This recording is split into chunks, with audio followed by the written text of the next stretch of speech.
Shalom semua, apa kabar? Pasti semua sudah menunggu untuk masuk kehadiran Tuhan bersama-sama. Ini saat teduh yang dinanti-nanti. Kita mulai dulu dengan kesaksian-kesaksian yang saya baca dari saat teduh yang lalu. Dan live chat sudah terbuka ya. Jadi yang YouTube bisa langsung kirimkan permohonan doa. Karena permohonan doa itu nanti akan didoakan oleh tim dan juga akan saya tumpang tangan nanti di akhir renungan. Lina dari Tanjung Pinang, Shalom. Saya ucapkan terima kasih buat Tuhan Yesus. Terima kasih buat Pastor Philip dan seluruh tim. Melalui saat teduh bersama, beberapa kali saya minta bantu doa buat keutuhan rumah tangga saya yang sedang di ujung perceraian. Dan hari ini hasil akhir persidangan keluar gugatan cerai suami saya ditolak seluruhnya oleh majelis hakim sehingga pernikahan saya terselamatkan. Saya percaya itu semua karena kasih karunia Tuhan Yesus untuk keluarga kami. Yesusku luar biasa. Amin, amin. Saya doa bukan hanya gagal cerai, tapi pulih benar ya. Tidak ada yang mustahil dalam kasih Tuhan. Irene Lahengko. Ketika saya ikut saat teduh bersama Pastor Philip mendoakan sakit herpes. Dan saya teringat anak saya beriman ini doa adalah untuk anak saya. Dan puji Tuhan anak saya sudah sembuh.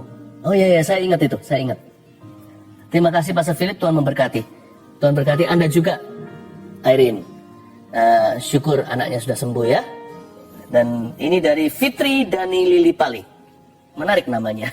Shalom Pastor Philip, pada saat teduh yang lalu di akhir saat berdoa, Pastor menyebutkan tentang pendarahan seperti wanita yang pendarahan 12 tahun itu. Saya percaya itu saya, karena saat itu saya sedang mengalami datang bulan, namun waktunya panjang, hampir 3 minggu. Saya takut sekali. Dan itu sudah yang kedua kali saya alami, hingga saya mengambil waktu untuk doa puasa, karena ingin Tuhan sembuhkan saya. Dan saat Pastor sebutkan tentang pendarahan, saya terkejut sekali.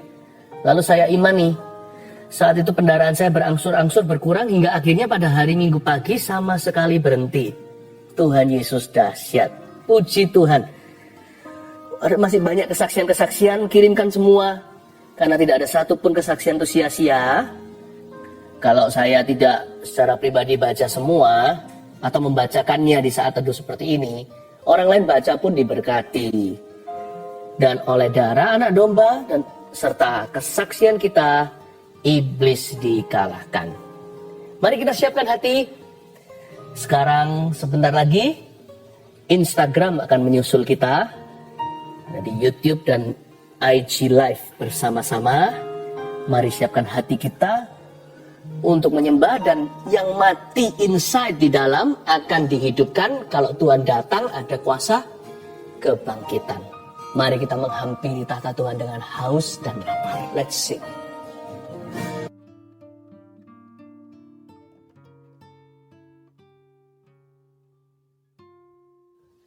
Selamat malam semua, apa kabar? Shalom, shalom. Dan kalau yang nggak live nanti menyaksikan video ini, di jam berapapun Anda menyaksikan ini, Tuhan ada di situ. Ya, kita mulai dengan kesaksian seperti biasanya. Live chat juga sudah buka. Ini kan YouTube live. Anda bisa sampaikan permohonan doa. Mulai sekarang bisa komunikasi dengan kami. Tim sudah ready. Saya bacakan dulu kesaksian. Ini dari kesaksian saat teduh yang lalu. Yang ini namanya Indah. Bulan Juli salah satu saat teduh, Pastor Philip bernubuat bulan Agustus adalah bulan titik balik. Akan ada deal-deal yang dari Tuhan. Akan ada jabat tangan sebagai tanda kesepakatan. Saat itu saya menerima dengan bingung. Bagaimana caranya ya Tuhan, dalam waktu dekat ada rumah kami yang bisa deal. Usaha suami saya di dunia properti pengembang. Dan saya adalah agen properti. Akhir Juli kira-kira tanggal 28. Ada deal harga dan kami diberi DP salah satu rumah kami. Dan tepat bulan Agustus tanggal 6 kami ada jabat tangan di notaris. Transaksi jual beli. Seperti yang dinubuatkan Pastor Philip. Kemudian Pastor Philip doa minta perpanjangan waktu sampai bulan September. Dan benar-benar luar biasa Tuhan itu. Di akhir September kami deal harga lagi satu rumah yang lebih kecil. Dan tanggal 12 Oktober kemarin kami jabat tangan sekali lagi di notaris untuk pelunasan rumah. Padahal rumah ini sudah 3 tahun nggak bisa dijual. 3 tahun belum bisa terjual, tapi justru di saat pandemi malah bisa terjual dan cash lagi pembelinya. Dahsyat. Sungguh bersyukur buat apa yang Tuhan berikan kepada kami. Puji Tuhan. Saya senang sekali mendengarkan orang yang bersyukur ya. Tuhan itu baik. Yang ini kesaksian dari tim live chat, tim doanya. Jadi yang melayani nggak dilupakan ternyata. Give, it will come back to you. Ini agak panjang, kesaksian luar biasa. Kira-kira hampir 1 bulan saya sering gatal-gatal di seluruh badan, rasanya nggak enak, seperti panas, perih, sampai mau garuk-garuk saja. Puncaknya hari Senin, 12 Oktober, tiba-tiba dilekukan tangan seperti pecah-pecah kering. Lalu mulai mengelupas perih, warna merah dan keluar darah dikit-dikit. Lalu di pergelangan tangan kiri dan semua lengan saya seperti ada kulit mengkerut dan berubah warna jadi coklat seperti kulit kering. Lalu tanggal 14 Oktober saya tugas live chat. Jadi nggak dengerin Ko Philip saat teduh. Tapi saat itu suami saya mengikuti saat teduh bersama Ko Philip. Malam harinya saya sudah tidur, sama suami saya saat teduhnya diputar ulang lagi. Saat di akhir Ko Philip bilang, ada seseorang perempuan yang Anda punya alergi tertentu. Itu ditimbulkan oleh lemak dalam tubuh Anda. Karena badan Anda gemuk, lifestyle Anda tidak sehat. Lemak itu membuat badan Anda gatal, sampai dilekukan-lekukan tangan merah-merah seperti darah keluar. Dan Ko Philip bilang kalau Anda dijamah Roh Kudus saat ini dan Anda disembuhkan, dalam sebulan berat badan Anda akan turun sampai 5 kilo. Lalu malam itu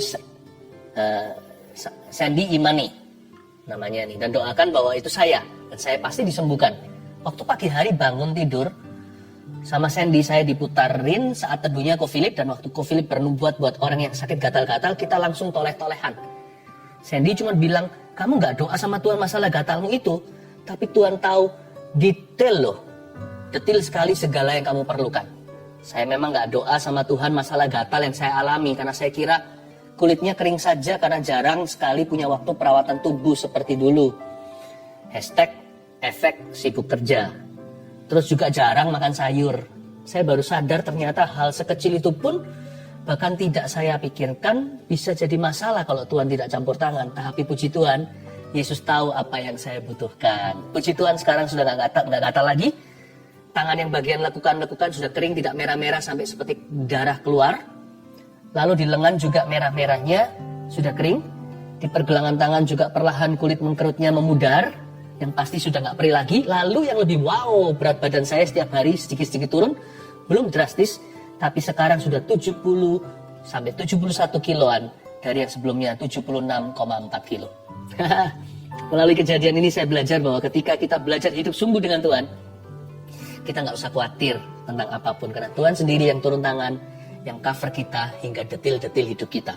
Apa yang kita pikirkan, apa yang kita butuhkan, apa yang kita perlukan, bahkan sampai apa yang tidak kita pikirkan, yang tidak dilihat mata, tapi kita perlukan, Dia yang menyediakannya bagi kita. Vina dan Joel. Haleluya. Haleluya, saya terharu. Tuhan itu kerjanya dahsyat, nyata sekali. Hari ini giliranmu. Ayo bawa hati untuk menghadap Tuhan Yesus. Dan Insta Live juga sudah bergabung. Mari kita semua satukan hati, satukan iman, bahwa pengharapan kita yang pupus kepada Tuhan. Mari kita menyembah. Apa yang paling nikmat saat kita bersaat teduh? Yaitu kalau kita berdoa dan membaca firman bersama-sama dengan keluarga. Saya berharap Anda satu keluarga juga sama-sama sudah siap menerima firman Tuhan hari ini. Saya bacakan dulu kesaksian untuk menguatkan Anda sekalian, sehingga berkat Tuhan akan mengalir dengan limpah, bahkan di dalam rumah tangga setiap keluarga saat teduh tercinta. Saya bacakan ya. Herlianti memberi kesaksian begini. Sejak saat saya mulai ikut saat teduh bersama, saya merasakan mujizat Tuhan. Ketika pastor doakan orang yang asma dan infeksi saluran kantong kemih, saya imani. Dan tanpa sadar saya sering kambuh infeksi saluran kantong kemih. Ternyata setelah didoakan pastor, tidak pernah kambuh lagi. Saya percaya Tuhan Yesus sudah sembuhkan saya. Anak saya dulu, kalau dia batuk dan tidak cepat diberi obat, biasanya bisa sampai sesak nafas. Dokter pernah bilang itu asma. Namun sekarang asma itu sudah tidak kambuh lagi. Walaupun anak saya kena batuk, puji Tuhan Yesus, Ia sudah sembuhkan kami. Terima kasih Tuhan. Terima kasih Pastor Philip. Tuhan Yesus memberkati pelayanannya. Haleluya. Asma, batuk, sakit apapun, yang ringan maupun berat, dalam Kristus selalu ada harapan ya. Ibu Linda, saya didiagnosa positif COVID-19 di awal Juni 2021. Awalnya, saya tidak merasa gejala apa-apa. Ketika saya konsultasi dengan dokter penyakit dalam, tidak ditemukan tanda-tanda penyakit COVID-19 itu. Dan saturasi saya pun baik-baik saja. Namun rasa takut dan sakit serupa mah itu selalu muncul saat subuh. Sakit sekali rasanya, sampai-sampai saya kesulitan untuk bernafas. Suami saya yang berbeda kepercayaan mulai mendoakan saya dan meminta saya mempercayai keyakinannya. Namun saya menolaknya dan tetap teguh percaya bahwa Tuhan Yesuslah satu-satunya juru selamat. Suatu hari ketika saya menyaksikan saat teduh bersama, Pastor Philip Mantova bernubuat tentang seorang ibu yang minum obat penenang dan obat mah, ibu itu akan sembuh total. Saya dikuatkan dan beriman bahwa hal itu adalah nubuatan untuk saya. Semenjak hari itu, rasa sakit dan kekhawatiran berlebihan itu perlahan-lahan hilang. Dan saya sudah jarang minum obat lagi. Jiwa saya makin dikuatkan, terutama melalui persekutuan dalam CG. CG di sini cell group ya.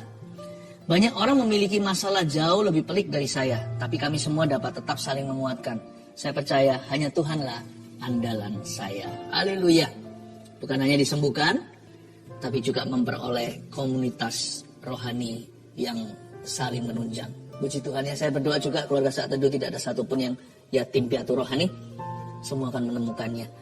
Saya percaya Tuhan memberi kita rumah, bukan hanya di sorga, tapi juga di bumi ini, yaitu saudara seiman yang peduli. Elita Siregar. Shalom, saya seorang ibu rumah tangga yang selama 10 tahun dipercayakan Tuhan merawat seorang anak cerebral palsy. Selama 10 tahun itu pula saya terus melanjutkan kuliah. Bukan untuk berkarier, melainkan untuk meneliti anak saya. Pada 7 Juli 2021, anak saya meninggal. Saya hampir depresi. Saya merasa semua yang saya lakukan dan harapkan sia-sia dan ingin mati menyusul anak saya. Dalam kedukaan yang dalam tanpa sengaja, tayangan ulang siaran Saat Teduh bersama tentang bebas dari depresi muncul di YouTube. Saya skip, tapi muncul lagi dan lagi. Tanpa minat saya klik dan menonton tayangan itu. Di luar dugaan, firman yang disampaikan saat itu mengubah sikap hati saya. Saya kembali bangkit karena Tuhan belum selesai dengan saya. Kemudian saya ikut ujian CPNS pada tanggal 25 Desember 2021 dan dinyatakan lulus sebagai dosen di salah satu universitas negeri di Depok, Jawa Barat. Saat ini saya yang dahulu hanya seorang ibu rumah tangga telah mulai mengajar di tempat yang baru dan hingga saat ini saya adalah jemaat Saat Teduh bersama Pastor Philip. Haleluya. Puji Tuhan ya, saya hatinya berbunga-bunga kalau mendengarkan kesaksian seperti ini. Ingin segera mencium kaki Yesus dan berkata terima kasih, semua adalah karena perbuatanmu. Kalau orang lain ditolong, keluarga kita juga. Mari kita masuk ke hadirat Allah. Come on guys, let's worship Jesus together. This romantic time in your presence, di waktu yang begitu romantis dengan Tuhan. Bukankah Engkau adalah kasih? Engkau yang mengajari kami cinta. Kami tidak mau berpisah denganmu selamanya. Tuhan, Engkau terlalu baik, kami tidak layak. Tapi terima kasih ya, Engkau menerima kami apa adanya. Sampaikan firman-Mu, jemaat-Mu butuh. Dan hidupkan hati yang mati, hubungan yang rusak denganmu. Dan hamba berdoa, Engkau akan mengembalikan masa depan kepada barang siapa yang percaya. Sembunyikan hamba-Mu di balik salib-Mu. Berbicaralah ya Tuhan. Dalam nama Yesus. Amin. Puji Tuhan. Kita ambil Alkitab dan catatan. Dan juga jangan lupa ya. Nanti saya akan tumpang tangan ke tablet yang masuk semua permohonan doa. Jadi masukkan sepanjang acara Saat Teduh ini. Jangan lupa supaya nanti kita doakan bersama dengan tim doa. Yang belum subscribe YouTube juga segera subscribe. Tekan tombolnya dan Anda akan mengikuti apapun yang Tuhan kerjakan dalam hidup kami. Dan hari ini saya ingin bicara satu topik yang istimewa. Saya berikan judul Hindari Kuburan Iman. Diambil dari perikop cerita kebangkitan Yesus di hari Minggu pagi itu. Kita lihat di Lukas pasal yang ke-24. Di bahasa Indonesia, Lukas 24 itu nggak dimulai dari ayat 1 di perikop kebangkitan Yesus itu dimulai dari ayat pasal sebelumnya, tapi ayat terakhir 56b. Memang agak unik sih, tapi saya akan baca dari sana ya. hindari kuburan iman. Ya, jadi Lukas 23, 56b mulai hingga pasal 24 ayat pertama. Dan pada hari Sabat mereka beristirahat menurut hukum Taurat. Tetapi pagi-pagi benar, pada hari pertama minggu itu mereka pergi ke kubur, membawa rempah-rempah yang telah disediakan mereka. Mereka sini para wanita. Mereka mendapati batu sudah terguling dari kubur itu. Ulang lagi di ayat 56b tadi. Dan pada hari Sabat mereka beristirahat menurut hukum Taurat. Itu hari Sabtu. Hari Sabtunya orang Yahudi, hari Sabtunya kita juga. Nah, hari Sabat itu mestinya shalom peace, damai sejahtera. Tapi not for people, bukan bagi mereka murid-murid Yesus. Waktu itu suasananya cukup mencekam, karena Yesus mati itu dieksekusi. Dan orang-orang Kristen, istilahnya zaman itu, dianiaya. Dalam suasana yang terhimpit, yang dalam kondisi yang putus asa, saat itu juga iman tidak boleh mati.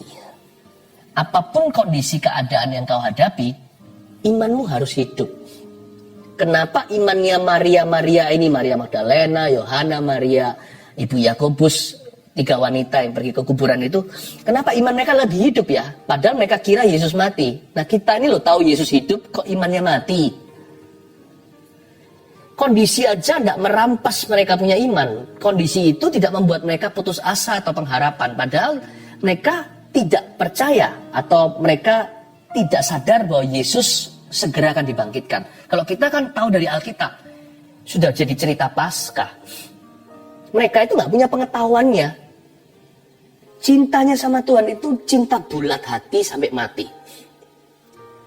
Mereka aja tidak menyerah. Apalagi kita yang tahu Yesus hidup selama-lamanya. Dan dia adalah Allah yang dibangkitkan. Hari Sabat itu hari Sabat yang sangat stres sekali. Mereka beristirahat menurut hukum Taurat. Tetapi hati mereka gelisah. Tapi bagaimanapun juga pagi-pagi hari benar, di ayat 1 dikatakan, mereka pergi ke kuburan membawa rempah-rempah. Dan mereka waktu sampai sana mendapati bahwa batu sudah terguling dari kubur itu. Lihat ayat 3. Dan setelah masuk mereka tidak menemukan mayat Tuhan Yesus. Lah iya, tentunya cari Yesus kok di kuburan. Kadang-kadang kita itu mencari apa yang benar di tempat yang salah, yang nggak menemukan. Kita mau cari belas kasihan Tuhan tapi dengan ngomel-ngomel. Itu kuburan. Kita mau diberkati tapi pesimis sekali. Itu kuburan. Nggak ada Yesus di sana. Nggak ada rencana Tuhan. Nggak ada berkat Allah. Kita ini mau mengalami Tuhan tapi negatif. Negatif thinking itu yang di-entertain di dalam benak pikiran. Bagaimana bisa terjadi pencerahan? Setiap firman yang masuk ke dalam kepala kita dan hati kita langsung dicuri oleh burung-burung iblis. Belum tertanam, belum berakar, belum bertumbuh, belum bersemi, belum berbuah, sudah langsung dicuri. Jangan cari apa yang benar, jangan berharap menemukan rencana Tuhan di tempat yang salah.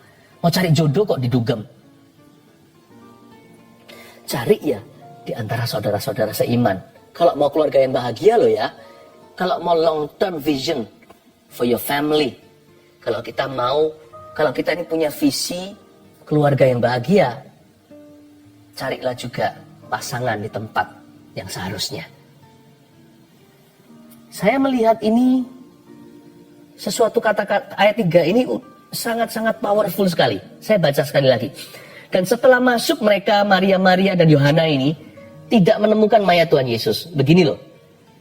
Tuhan memang tidak izinkan mereka ketemu mayat. Why? Karena siapa cari Yesus tidak akan ketemu mayat. Siapa cari Tuhan Yesus akan menemukan rencananya. Barang siapa cari Tuhan ketemu kehidupan. Siapa cari kakinya Tuhan untuk tersungkur di situ akan ketemu wajahnya. Dan kalau kita ketemu wajah Tuhan, kita ketemu tangannya. Tuhan pasti berbuat sesuatu, perbuatannya besar. Dan malah kita masuk ke dalam rencananya. No one, tidak ada seorang pun yang mencari Tuhan ketemunya mayat. Gak ada orang yang cari Kristus jadi mati rohani, itu gak ada. Gak ada orang yang dekat sama Tuhan suam kuku itu gak bisa. Karena itu datanglah pada Tuhan. Sekalipun kita sedang imannya sempoyongan atau kita sudah compang-camping roh kerohanian, tetap datanglah ke Tuhan. Datang ke Tuhan itu difix, pasti akan diperbaiki. Karena Tuhan itu pabriknya kita. Tuhan yang mengerti spare part hidup kita. Gak ada kata terlambat. Selama Anda masih hidup, ada nafas di hidungmu dari paru-paru, berarti masih ada kesempatan untuk datang ke Yesus. Dan yang datang ke Tuhan pasti ketemu kehidupan. Tuhan tidak izinkan 3 orang mencari dia ketemu mayat. Tapi di sana ada malaikat. Ya. Kita baca ayat 4. Sementara mereka berdiri termangu-mangu karena hal itu, tiba-tiba ada 2 orang berdiri dekat mereka memakai pakaian yang berkilau-kilauan. Ini bukan manusia, karena pakaian mereka mau dicuci pakai deterjen apapun juga nggak bisa seputih kilau itu. Ini malaikat. Mereka sangat ketakutan dan menundukkan kepala, tetapi kedua orang itu berkata kepada mereka, "Mengapa you mencari dia yang hidup di antara orang yang mati?" Ditegur sama malaikat itu dengan kasih. 2 malaikat, bentuknya, wujudnya 2 pria dengan baju berkilau-kilauan. Menegur wanita itu, "Mengapa kamu cari dia dengan D huruf besar yang hidup di tempat yang mati?" Ya, jangan lari dari hadirat Tuhan. Jangan cari Kristus di kuburan. Apapun yang terjadi di hidupmu, tetap cari Tuhan, itu poin pertama. Tulis itu. Hindari kuburan iman, lalu kita kemana? Kemanakah aku dapat pergi menjauhi rohmu Tuhan? Kita pergi kemana kalau kita mau melihat terobosan, kalau kita mau melihat jawaban, kalau kita mau melihat rancangan-rancangan Tuhan? Pergi kemana? Jangan ke kuburan. Pergi di mana ada kehidupan. Ya kan? Lalat kan suka kotoran. Anak Tuhan suka hadirat Tuhannya. Karena itu jangan lari dari hadirat Tuhan. Itu bukan destinasimu. Karena engkau dan aku sudah dibeli dengan darah yang mahal. Kita hanya punya satu tujuan untuk lari ke situ, yaitu kepada hadiratnya, kepada firman-Nya, kepada apa yang baik dan benar, sesuai dengan yang diajarkan oleh Kristus kepada kita dan yang telah diteladankan oleh Tuhan. Mengapa kamu cari dia yang hidup di antara orang mati? Mereka ditegur atau disadarkan atau dikoreksi oleh malaikat-malaikat itu. Ya, tetap cari Tuhan. Jangan cari mayat. Motivasi mereka dibenarkan. Meskipun mereka bawa rempah-rempah, itu bukan alasan. Ya, kematian itu mau diwangi-wangiin juga nggak akan pernah jadi harum. Coba ikan yang busuk dikasih parfum, baunya setengah mati dihirup. Yang mati ya mati. Biar orang mati, kuburkan orang mati, kamu ikut aku, kata Tuhan. Kamu ikut orang hidup. Jangan coba tutup-tutupi dosa. Dosa bukan untuk diperbaiki, dosa itu untuk ditinggalkan. Kepahitan itu bukan untuk dibumbui. Ya sudah, aku kepahitan tapi dikasih tambahin kerohanian. Tapi kalau orang itu berubah, saya akan berubah pula. Jangan dikasih wangi-wangian. Kepahitan itu harus diakui, kita harus bertobat daripadanya dan ditinggalkan. Tinggalkan kuburan. Lari dari dosa sekencang-kencangnya. Lari dari pikiran yang salah. Kuburan mayat itu juga bicara tentang apa? Perkataan-perkataan yang mendukakan Roh Kudus. Beberapa orang suka mengucapkan kalimat-kalimat yang membuat hati Tuhan duka. Seperti saling menghakimi. Atau kadang-kadang kita bisa bercanda di luar batas. Atau bisa jadi kita mengucapkan sesuatu yang seolah-olah menantang Tuhan dan mencobai Dia. Kalau Anda menyadari Anda pernah ngomong sesuatu lalu Anda menyesal, perasaan gak enak, Tuhan itu gak marah kok. Tapi akui aja di hadapannya dan katakan, ampuni aku lancang bicara. Apalagi kalau perbuatan-perbuatan kita yang sungguh-sungguh melanggar firman Allah, itu kuburan semua. Itu mayat di dalamnya. Di dalamnya ada bangkai. Tinggalkan dari hidupmu itu. Tanggalkan dosa dan beban yang merintangi. Berlari pada tujuan. Tetap cari Tuhan. Apapun terjadi di hidupmu, tetaplah cari wajahnya. Tapi mungkin Anda bisa bertanya, kenapa Tuhan taruh malaikat ya di kuburan ya? Katanya nggak boleh cari Tuhan di kuburan. Tapi Tuhan tahu pasti ada orang-orang yang kesasar ke situ. Pasti ada insan manusia yang tersesat ke sana. Salah tempat. Makanya Tuhan itu baik ya, dikasih 2 malaikat. Tapi kalau Anda mau ketemu Yesus secara pribadi, bukan hanya malaikat saja, jangan ke kuburan, ke firman. Semua yang benar, yang mulia, yang kudus, layak didengar, yang patut dipuji, yang disebut kebajikan, pikirkan semua itu. Nah, itu adalah kebangkitan. Pikiran yang terbalik dari itu, yang negatif, yang pesimis, yang menghakimi, yang ngomel melulu, yang gak pernah percaya, yang kita merasa lebih pintar dari Tuhan, kecewa sama yang Maha Kuasa, itu semuanya adalah belongs to death, atau adalah kematian. Hati-hati ya, jangan pegang kematian kalau Anda mau mengalami kuasa kebangkitan. Tuhan taruh malaikat di sana. Tapi saya sih nggak puas, saya nggak kagum sih. Wanita-wanita ini ketemu sama 2 orang pria berkilau-kilauan. Harusnya mereka ketemu Yesus. Ya. Sekalipun banyak orang kesaksian waktu dia lagi down, mengalami sesuatu pertolongan Tuhan. Puji Tuhan. Tetapi setelah Anda dibangkitkan, ayo bangun hidupmu di atas dasar imanmu yang kudus.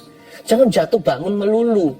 Cari Tuhan, tetap cari Tuhan, terus cari Tuhan, bangun terus di atasnya. Ya. Ayat yang ke-6. Ia tidak ada di sini. Malaikat itu berkata begini.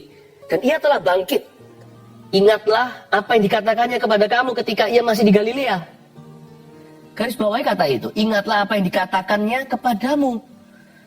Yaitu ayat 7 bahwa anak manusia harus diserahkan ke tangan orang-orang berdosa. Dan disalibkan. Dan akan bangkit pada hari yang ketiga. Itu intisari Injil juga. Ayat 8, maka teringatlah mereka akan perkataan Yesus itu. Dan setelah mereka kembali dari kubur, mereka menceritakan semuanya itu kepada ke-11 murid. Mestinya 12 minus Yudas. Dan kepada semua saudara yang lain. Perempuan-perempuan itu ialah Maria dari Magdala, atau Maria Magdalena, dan Yohana, dan Maria ibu Yakobus. Dan perempuan-perempuan lain juga yang bersama-sama dengan mereka memberitahukannya kepada rasul-rasul. Ayat 6 bunyinya begini. Ingatlah apa yang dikatakannya kepada kamu. Malaikat mengingatkan. Ayat 8, sungguhan mereka ingat perkataan Tuhan. Maka teringatlah mereka akan perkataan Yesus itu. Lalu setelah mereka kembali dari kubur, mereka sadar Yesus tidak di situ. Kuburnya sudah kosong. Kalau mau ketemu Tuhan, malah harus ke Yerusalem. Ya kan? Di dalam rencana Tuhan. Kan Tuhan bilang dari dulu, tunggu aku di situ sampai kamu dipenuhi oleh Roh Kudus. Aku sudah nggak ada di kuburan. Aku sudah ada di ladang misi. Aku sudah ada di dalam ladang responsibility. Aku sudah ada di dalam medan tanggung jawabmu. Aku ada di dalam keaktifanmu. Bukan hanya imannya aktif, hidupnya aktif juga. Ya, aku tidak ada di dalam roh mengasihani diri sendiri. Aku sedih, duduk sendiri, ambil tali, mau bunuh diri, tutup pintu. Sendirian di situ, meratapi nasib. Aku tidak ada di sana. Keluar dari kamarmu. Bergaul dengan baik dan benar. Ya kan? Cari pertolongan. Cari anak-anak terang. Lakukan tanggung jawabmu. Kalau memang perlu masak, rapi-rapiin rumah. Jikalau ibu rumah tangga. Kalau yang sekolah, jangan bolos, jangan drop out. Karena itu tanggung jawab panggilanmu sebagai mahasiswa. Kalau bekerjalah sungguh-sungguh.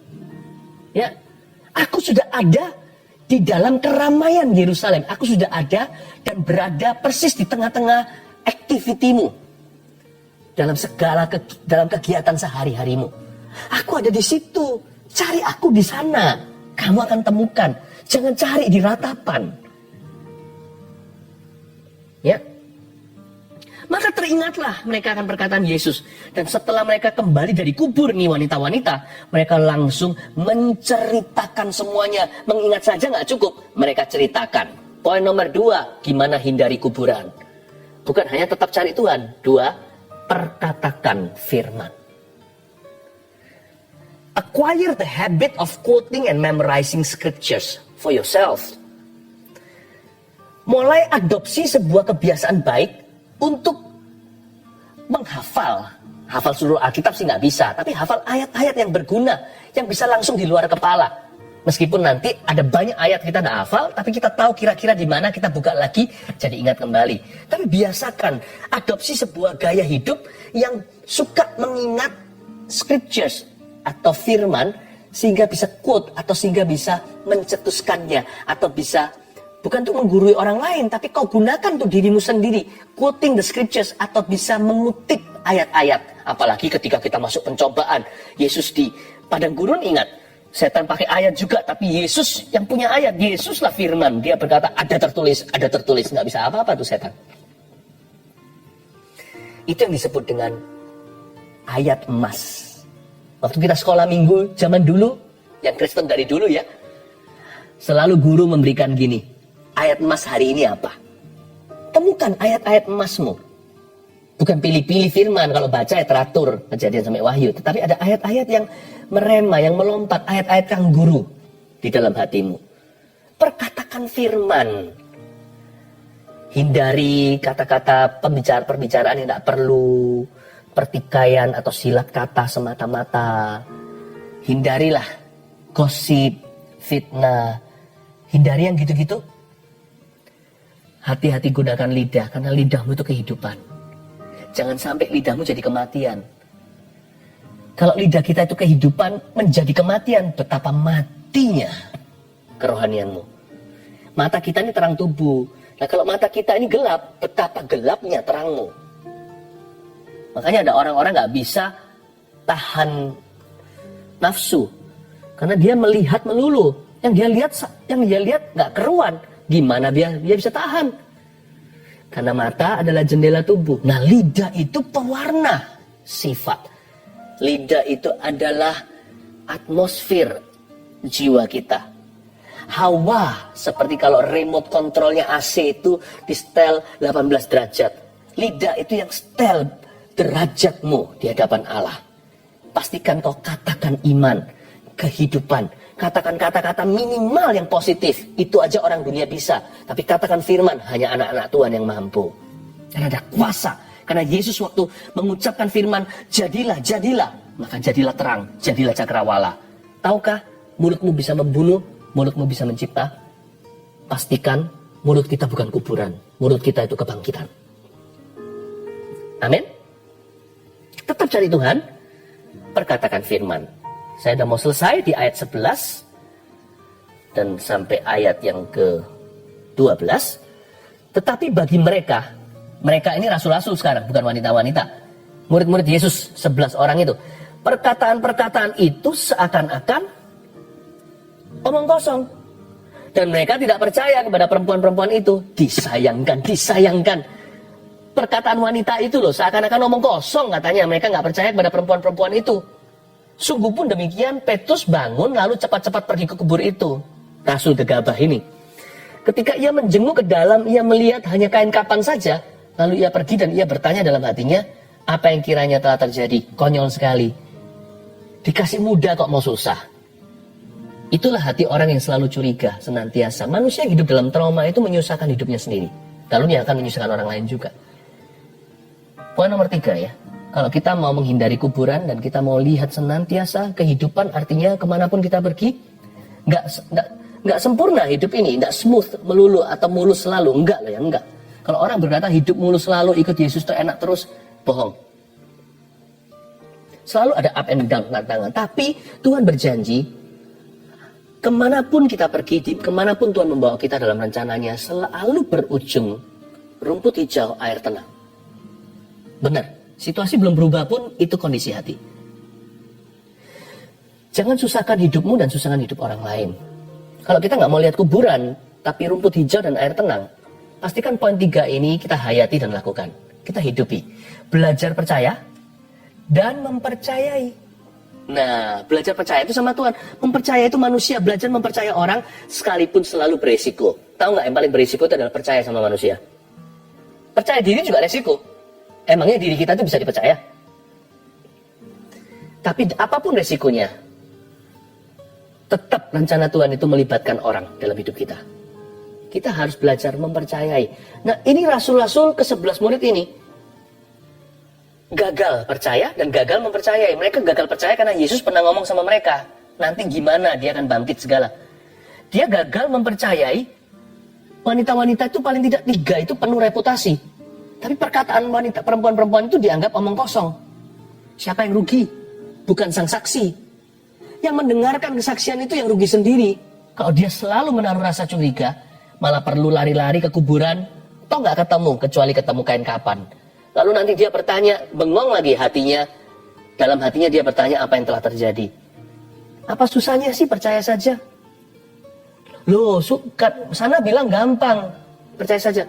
Tapi kalau nggak terjadi gimana? Nggak ada orang percaya itu kecewa, itu nggak ada. Orang percaya, dia mungkin pengetahuannya nggak sempurna, tapi ketika dia nggak dapat sesuai kepercayaannya, kepercayaan yang sama yang awal tadi, yang original itu, akan menuntun, membantunya untuk tetap bisa dalam mendapatkan jawaban doa sekarang atau belum, atau mendapatkan jawaban yang beda. Kepercayaan itu tetap adalah iman yang bisa sustain dia untuk berharap sama Tuhan. Dia bisa berevolusi itu iman percaya tadi menjadi suatu kekuatan untuk menerima apapun jawaban Allah. Nggak ada orang percaya itu jadi kecewa, itu nggak ada. Ya mungkin gampang suruh mempercayai, sana nggak pernah dikecewakan orang. Yang benar, semua kita pasti pernah dikecewakan sama orang. Pengkhianatan adalah bagian daripada kehidupan. Tapi kalau kita memilih untuk tidak mempercayai lagi, itu pilihanmu sendiri. Saya memilih untuk menjadi believer, orang percaya. Artinya saya juga harus selalu mempercayai lagi. Setiap kali saya percayai lagi, saya kasih 100% lagi. Meskipun tetap harus tulus seperti merpati dan cerdik seperti ular, tapi percaya tetap 100%. Saya tidak korting itu. Belajar mempercayai, sekalipun mempercayai manusia itu selalu beresiko tinggi. Kenapa? Lebih baik kita dikecewakan sama orang daripada seharusnya ada rancangan Tuhan gak jadi karena kita gak percaya. Saya mending di reset daripada saya luput potensi ilahi. Mari kita siap. Orang yang ikut Tuhan itu harus siap dikecewakan di dunia ini. Karena hatinya tidak mempan dengan roh kecewa. Karena dia seorang believer, orang percaya. Sampai kapanpun, amanah dari sorga adalah untuk dia mempercayai. Dan banyak perkara indah dari percaya. Percayalah. Dan banyak perkara luar biasa dari mempercayai. Percayalah akan hal itu. Hal itu tidak akan mengecewakan. Puji Tuhan. 3 hal untuk menghindari kuburan iman. 1, tetap cari Tuhan. 2, perkatakan firman. 3, belajar percaya dan mempercayai. Jangan cari Kristus di kuburan ya. Apapun yang terjadi atau apapun yang telah terjadi di hidupmu, imanmu jangan mati. Ayo hidup lagi mulai saat teduh ini. Mari kita sekarang nyanyikan iman ini. Dan kata-kata ini bunyinya begini. Ribuan permohonan doa sudah masuk dan ada di tangan hamba-hamba Tuhan. Dan saya sebentar lagi akan tumpang tangan bersama dengan Anda. Cepat masukkan. Hitungan detik. Susulkan. Segera. Dan nanti setelah acara selesai pun akan terus lanjut on air untuk permohonan doa. Ya. Mari kita semuanya menghampiri tahta Tuhan. Inilah hadirat Tuhan. Jauh dari kuburan iman. Saat inilah iman kita dihidupkan. Dan ketika iman kita bersepakat dengan Tuhan, something good will happen to you. Sesuatu yang baik, sesuatu yang luar biasa, sesuatu yang ajaib bahkan bisa terjadi saat ini. Ulurkan tangan ke depan, saya tumpang tangan ke atas permohonan doa ini. Seolah-olah menumpangkan tangan saya ke atas setiap kepala Anda. Di dalam nama Yesus. Tuhan Yesus, imanku bersepakat dengan semua orang yang saat ini berdoa bersama dengan hamba. Khususnya mereka yang memasukkan permohonan doa, aku sepakat dengan mereka. Selama yang mereka minta adalah di dalam firman Tuhan. Di dalam kasih karunia Tuhan bagi anak-anaknya. Aku sepakat untuk mujizat mereka sekarang. Di dalam nama Yesus Kristus, bangkit bangkitkan ya Tuhan dari kuburan setiap iman-iman yang mati dan pengharapan yang pupus di dalam nama Yesus Kristus. Setiap orang yang melihat sekarang masa depannya seperti hitam putih, tidak berwarna-warni lagi, warnai kembali dengan sebuah harapan yang baru. Receive grace and mercy. Terimalah miracles, mujizat dari Yesus Kristus, dari tangan berlubang paku itu mengalir kepadamu. Alirkan sungai Roh Kudus sekarang. Oh mengalir. Saya merasakan seperti ada listrik keluar dari tangan saya detik saya berdoa bagi Anda. Terima kasih Tuhan, terima kasih Tuhan. Anda bisa turunkan tangan. Ada satu anak kecil umur 6, hampir umur 7 bulan depan, genap umur 7. Saya dengarnya samar-samar Evander, namanya kurang lebih itu kalau meleset dikit-dikit, saya aja yang kurang sempurna. Mimisannya kalau terjadi mama papa worry, karena seperti pendarahan, jos begitu. Dan hari ini Tuhan sembuhkan dia. Baik itu alerginya, tipis selaput hidungnya, apapun itu juga, tapi yang membuat orang tua sangat khawatir sekali akan adakah sesuatu yang serius pada tubuh anak ini. Mulai hari ini aku tangking spirit of iniquity, spirit of infirmity maksud saya, roh kelemahan tubuh. Anak ini suak sekali, sering kali jatuh, sering sakit juga, kalau jalan sedikit sering tergeletak.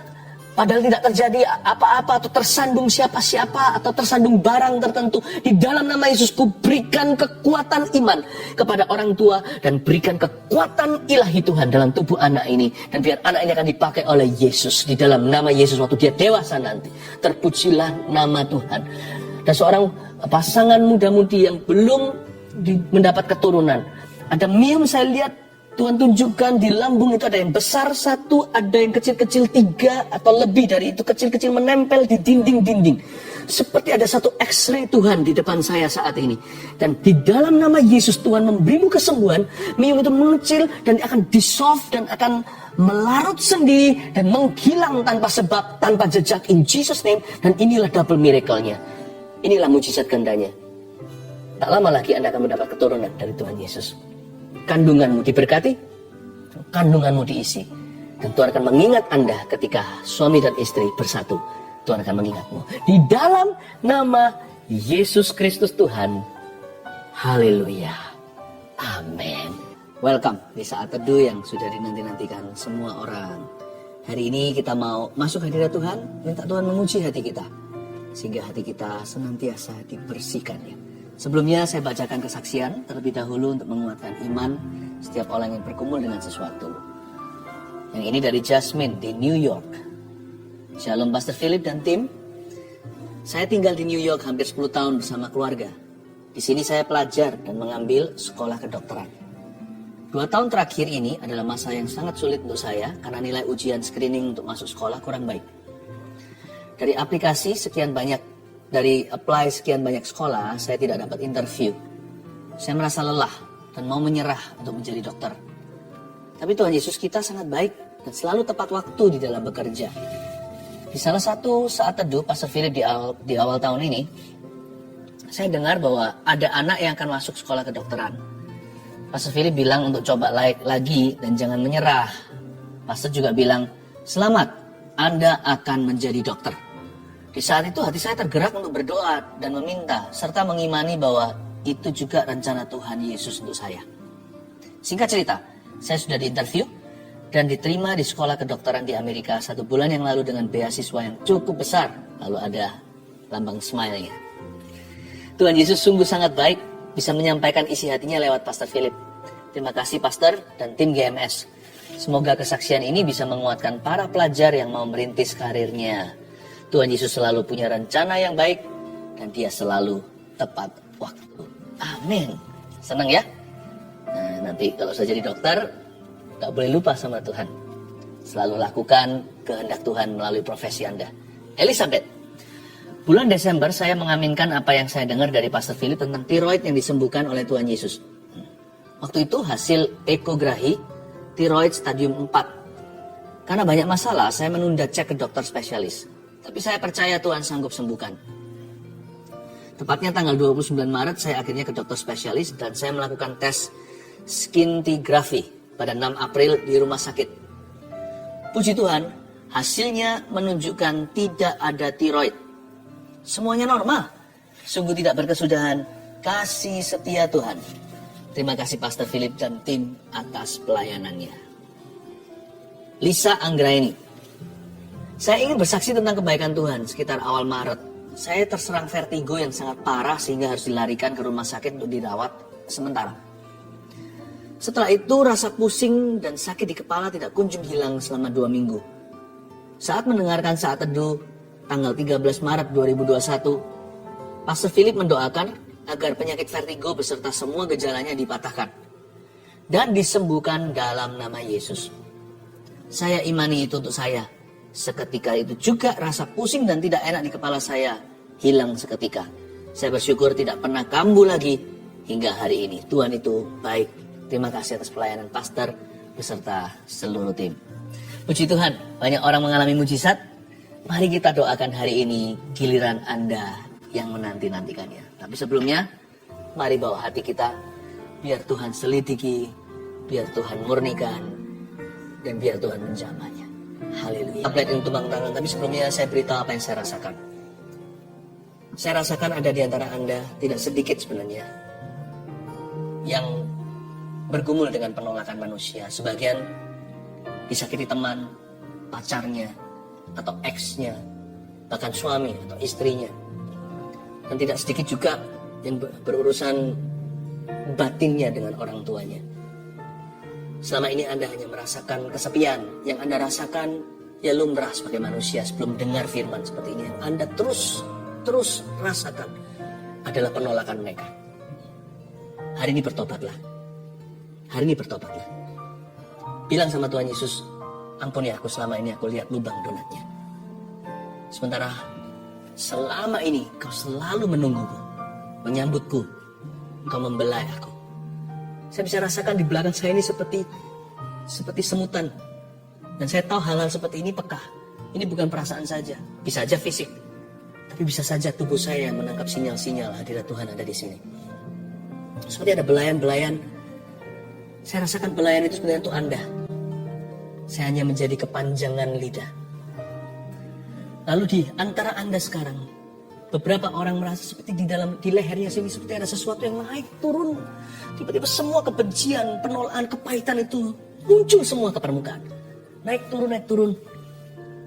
Seperti ada sesuatu yang mau dikeluarkan, seperti mau muntah. Di sebelah sini. Naik turun. Anda merasa Anda adalah anak tertolak. Anda merasa Anda adalah istri tertolak. Ayo cepat sekarang berdoa. Kalau itu adalah Anda.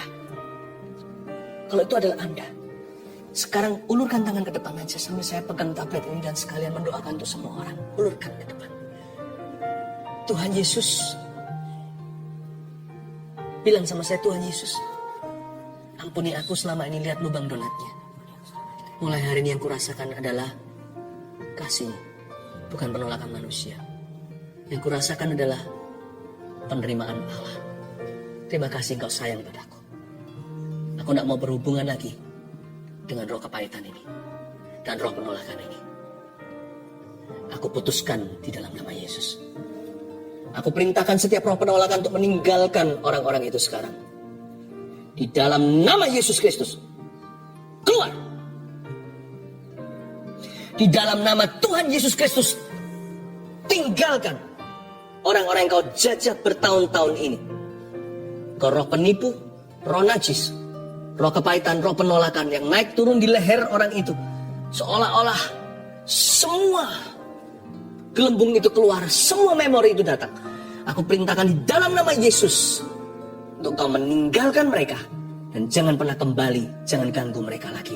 Karena mulai hari ini mereka akan merasa dikasih. Dan orang-orang ini akan bertumbuh dalam kasih karunia. Terimalah roh pengampunan, ampuni setiap orang yang melukaimu. Sembari Anda minta ampun sama Tuhan, karena tidak jarang Anda yang melukai orang. Tapi sekarang terimalah pengampunan, sambil terus semuanya diulurkan tangan, diangkat tangannya. Dan permohonan doa terus masuk tablet yang saya pegang dan juga dipegang oleh tim saat ini. Oh Tuhan, terima kasih. Oh Ramakapataka Maya Ramataka. Roh Kudus jamah, kau mengasihiku. Tetap diulurkan tangannya. Roh Kudus akan minister to you. Lebih dari yang kuduga bahkan di saatku. Thank you Lord. Tiada menyadarinya, kau sentuh hatiku dengan kasih yang sempurna. Kau menyayangiku lebih dari yang ku rasa. Saudara-saudara yang mau berdoa untuk memperoleh keturunan yang selama ini belum diberkati dengan omongan, Anda letakkan, kalau suami istri di sini, kalau Anda sama-sama saat teduh, please gandeng tangan. Mama atau sang istri bisa pegang ke perutnya sebagai simbol aja kekandungannya, atau bisa bergandengan tangan dengan pasangannya. Tuhan Yesus, hamba berdoa. Simpel saja doa, tidak seperti orang Farisi yang bertele-tele. Aku berdoa untuk momongan yang dari Engkau, yang terbaik dari yang pria maupun yang wanita, dari suami maupun istri. Ya Tuhan Yesus, Kau titipkan ke dalam kandungan itu. Hamba berdoa di dalam nama Yesus untuk bibit unggul, benih-benih yang ilahi. Ya Tuhan, keturunan-keturunan yang diberkati. Ingatlah mereka ketika hari ini suami istri ini berdoa. Ingatlah mereka. Ku berkati di dalam nama Yesus kehidupan di dalam sang suami, dalam tubuh sang suami. Benih di dalam diri sang suami. Dan ku berkati kandungan di dalam tubuh sang istri. In Jesus name. Mulai sejak saat ini Tuhan akan membuka tingkap langit dan mendengarkan doa ini dan menjamah. Letakkan tangannya semuanya. Ada seorang anak yang baru saja ulang tahun 4 tahun. Anda berkata seperti ini, orang tua. Aku percaya nanti ulang tahun ini ada mujizat terjadi. Dia berbicara, tapi sampai sekarang belum berbicara. Waktu kemarin dia ulang tahun. Anda kecewa sekali rasanya kok Tuhan tidak dengarkan doa. No. Yesus datang terlambat untuk membangkitkan 4 hari, ingat. Dia sudah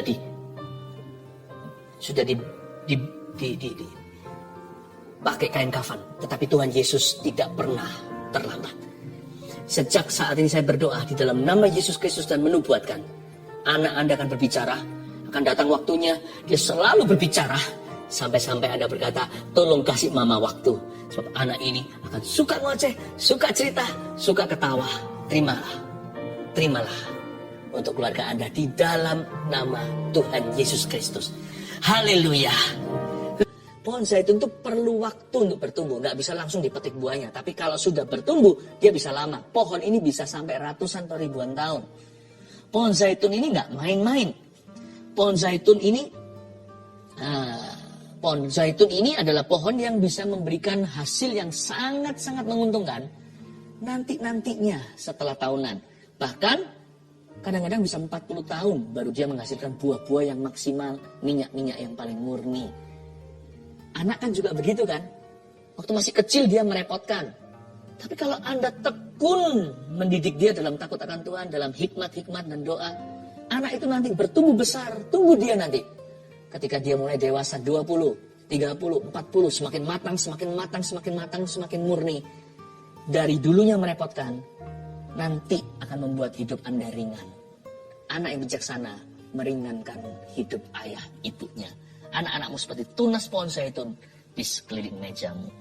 1, 2, 3, keluarga yang bahagia itu seperti apa? Yang kepala keluarganya takut mendukakan roh Allah. 2, yang istrinya penuh kasih dan kaya dalam perbuatan baik. 3, yang anak-anaknya bertumbuh dalam kebenaran firman. Saya percaya Anda diberkati. Amin. Mari kita sama-sama kembali menghampiri tahta Allah. Haleluya. Saya merasakan dalam roh saya ada sebuah seruan. Saya tahu itu bukan Roh Kudus tapi roh saya. Tapi kalau saya dekat sama Tuhan, saya percaya apa yang diutarakan oleh roh saya pun Tuhan akan dengarkan. Ada kata-kata menjerit begini. Keluarga Saat Teduh kali ini akan berhasil. Untuk keluarga Saat Teduh yang ingin ada program untuk punya anak, dibantu dengan medis, dan bahkan dokternya pun adalah seorang anak Tuhan. Don't worry. Seruan dalam roh saya dengarkan, kali ini akan berhasil. Saya berdoa dalam nama Yesus, Tuhan bisa memberikan lewat mujizat. Tapi kadang-kadang Tuhan memberikan sesuatu yang progresif. Ada waktunya Tuhan memberikan secara supranatural. Juga datang saatnya di waktu kita kadang-kadang sesuatu yang alami terjadi lewat pertolongan. Itu pun pertolongan Tuhan, segala pertolongan itu datang dari Tuhan. Keluarga Saat Teduh yang sedang memprogramkan untuk bayi, kali ini kau akan berhasil dalam nama Yesus. Terima kasih Tuhan, semua orang yang mengharapkan anak juga, yang meminta mujizat. Sekarang juga percaya suami istri yang belum dikaruniai. Tadi waktu saya kasih ilustrasi 9 tahun tadi, ternyata memang ada yang 9 tahun sudah menunggu belum dapat. Dan Anda yang bukan 9 tahun, Anda bisa sama-sama dompleng iman, gak apa-apa. Kita juga ikut. Seperti wanita Sirofenisia, remah-remahnya pun, anjing pun makan dari apa yang jatuh dari meja Tuhan. Saya percaya ini juga untuk saya. Siapapun yang berdoa hari ini untuk keturunan yang belum mendapatkannya sekian lama, mari kita berdoa dalam nama Yesus. Bapak, aku imani suara bayi di rumahnya pasangan ini. Dalam nama Yesus berikan Tuhan tunas-tunas pohon zaitun di sekeliling meja mereka. Mulai hari ini jangan kasih satu saja, beri lebih Bapak. Dalam nama Yesus Kristus, bahkan akan ada yang mengandung twins, padahal tidak ada sama sekali sejarah anak kembar dalam keluarganya. In Jesus name, dalam nama Yesus. Terima kasih Tuhan. Kami mengucap syukur kepadamu semua yang memasukkan permohonan-permohonan doa lewat live chat dan komentar di kolom komen. Saya berdoa semuanya untuk mengulurkan tangan ya, kita sama-sama mengulurkan tangan. Dengan demikian kita seperti bergandeng tangan. Bapak, aku tumpang tangan dalam nama Yesus. Hamba minta ya Tuhan mujizat yang dinanti-nantikan untuk mereka. Hari inilah hari yang dijadikan Tuhan. Mari kita bersuka cita di dalamnya Tuhan Bapa yang baik. Aku percaya keluarga Saat Teduh masing-masing memperoleh satu rahmat dari Engkau. Hari ini ketika kami Saat Teduh bersama. Kasih satu rahmat, kasih satu berkat. Dalam nama Yesus. Haleluya. Haleluya. Amin. Saya tergerak sekali untuk mendoakan setiap keluarga Saat Teduh yang sedang dalam lawsuits, yang sedang dalam perkara hukum. Kalau itu Anda, secara general, secara umum dulu saya ajak Anda untuk berdoa. Jikalau Anda yang saya maksudkan, Anda bisa angkat tangan di tempat. Tuhan Yesus, hamba berdoa, pertama-tama hamba minta motivasi yang betul dulu. Baik itu dari pihak yang menuntut atau yang dituntut, hamba berdoa, kalau ini keluarga Saat Teduh, hamba minta supaya hatinya dibereskan di depan Tuhan. Sebab Tuhan hanya membela orang benar. Di dunia yang tidak ada keadilan ini, kami bisa naik banding dan minta keadilan dari Allah kami. Sekalipun keadilan tidak ada yang sempurna di dunia, bahkan yang Tuhan lakukan pun sebagian nanti itu berada di dalam kehidupan kekal. Sisanya, tapi kami percaya ya Tuhan, dalam Tuhan ada kepuasan. Kepuasan batin kami datang dari Tuhan. Kami tahu Tuhan berjanji bahwa orang jahat dilenyapkan. Kami tidak minta mereka dihukum mati oleh Tuhan atau mereka binasa masuk neraka. Kami minta supaya mereka bertobat. Dan hati kami tidak jadi jahat karenanya. Kami minta hati kami tetap hati yang rendah hati, yang mewarisi negeri yang Tuhan janjikan. Hamba berdoa di dalam nama Yesus ya Tuhan. Kerugian materi, apa sih artinya dibandingkan dengan nilai kekal? Jikalau kami hari ini terpancing keluar. Kami tidak mau kehilangan sesuatu yang sifatnya kekal Tuhan. Hamba berdoa, hati biarkan dibereskan dulu di antara keluarga Saat Teduh. Dan hamba berdoa minta kemenangan di dalam nama Yesus ya Tuhan. Bagi mereka yang dirugikan. Bagi keluarga Saat Teduh yang sekarang dihimpit oleh masalah beginian, hamba minta jalan keluar dari Engkau di dalam nama Yesus Kristus. Ada satu keluarga Saat Teduh yang sedang dituntut. Tuntutan ini gak masuk akal, sebenarnya sesuatu yang diada-ada. Dan Tuhan berkata begini, yang ini purely murni, Anda gak salah. Dan Tuhan berkata seperti ini, saya rasakan dalam roh saya. Nanti ya, orang tersebut sekalipun uangnya banyak, dia minta tolong kiri kanan pun gak ada yang mau. Karena Anda dihormati oleh banyak orang. Meskipun susah dipercaya di dunia yang bengkok ini, masa ada sih tanpa money? bisa menang sesuatu? Dalam hal ini mujizat Tuhan berlaku. Orang-orang yang dimintain tolong nanti, bagaimanapun juga ada benang merahnya dan orang-orang itu tidak bersedia apa-apain Anda. Karena Anda adalah orang yang diamankan. Saya rasa ini kasusnya agak besar. Saya merasakan ini kasusnya agak besar. Kayaknya masing-masing ini adalah figur tertentu di dunianya. God be with you, my friend, di dalam nama Yesus. Ada satu lagi keluarga saat teduh, yang ini Anda yang salah. Anda menuntut sesama saudara seiman hanya karena Anda itu panasan hati. Drop it. You drop it. Because you're gonna win this case. Anda akan menang kalau diteruskan kasus ini. Karena Anda punya koneksi aduhai dibanding orang itu nggak ada apa-apanya. Tapi kalau Anda teruskan, Anda mengundang hukuman. Sebentar lagi, setelah Anda menang, tak lama lagi, maut akan mengetuk pintumu. Don't do that. Jangan menguji atau mencobai Tuhan. Ada satu lagi keluarga saat teduh, Anda salah. Dan sekarang Anda dalam kasus dan Anda tidak bisa keluar. Dan Anda sedang akan disidang. Dan Anda memang pernah salah, tetapi sekarang Anda sudah bertobat. Di dalam penjara hidup Anda itu, Anda menemukan kembali maksud ilahi. Jangan takut, Tuhan akan memberimu keringanan, akan ada kebajikan kemurahan, meskipun tetap ada konsekuensi yang jalan. The Lord be with you. Tuhan hamba berdoa untuk semua yang lagi mengalami kasus ini, kasus itu. Tuhan tolong. Tuhan membela orang benar, dan Tuhan juga meluruskan hati anak-anaknya yang salah.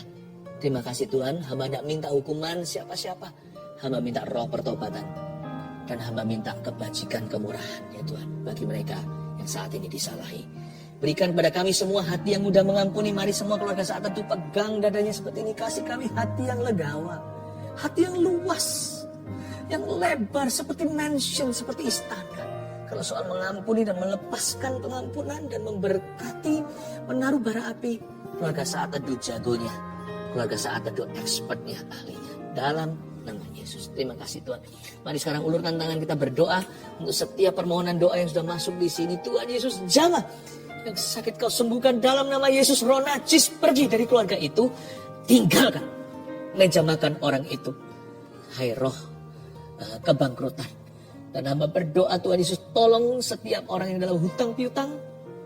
Dan setiap ya Tuhan keluarga saat teduh yang sekarang sakit atau keluarga mereka yang sakit. Hamba berdoa minta healing dari Tuhan Yesus. Dalam nama Yesus. Letakkan tanganmu. Saya melihat ada benjolan. Di balik kuping telinga seseorang seperti ini di leher atas. Benjolan itu awal-awal berapa bulan yang lalu hanya seperti cermai. Kecil begitu, kecoklatan. Sekarang menjadi besar. Seperti cherry. Seperti cherry yang agak kecil. Tapi segede cherry itu. Dan kemerah-merahan. Dan tentunya bukan hanya mengkhawatirkan. Itu jelas-jelas suatu penyakit yang ganas. Saya berdoa di dalam nama Yesus sekarang. Kalau itu Anda sekarang yang saya maksudkan. Pegang aja benjolan itu. Aku tengking dalam nama Yesus itu akan kering. Dan itu akan menyusut. Itu akan mengurut. I rebuke you, Tuhan menghardikmu, hai benjolan, di dalam nama Yesus, sakit penyakit, aku patahkan kering sampai ke akar-akarnya, aku kutuki seperti Tuhan mengutuki pohon ara, kering sampai ke akarnya. Lepas dari badan orang itu. Terlepas sekarang, layu, kering, terlepas. Di dalam nama Yesus Kristus. Haleluya, amin. Kalau itu Anda yang saya maksudkan, Anda beritahu kami ya, supaya saya tahu Anda di mana, namanya siapa. Dan mujizat ketika terjadi, saksikan itu untuk menguatkan orang lain juga.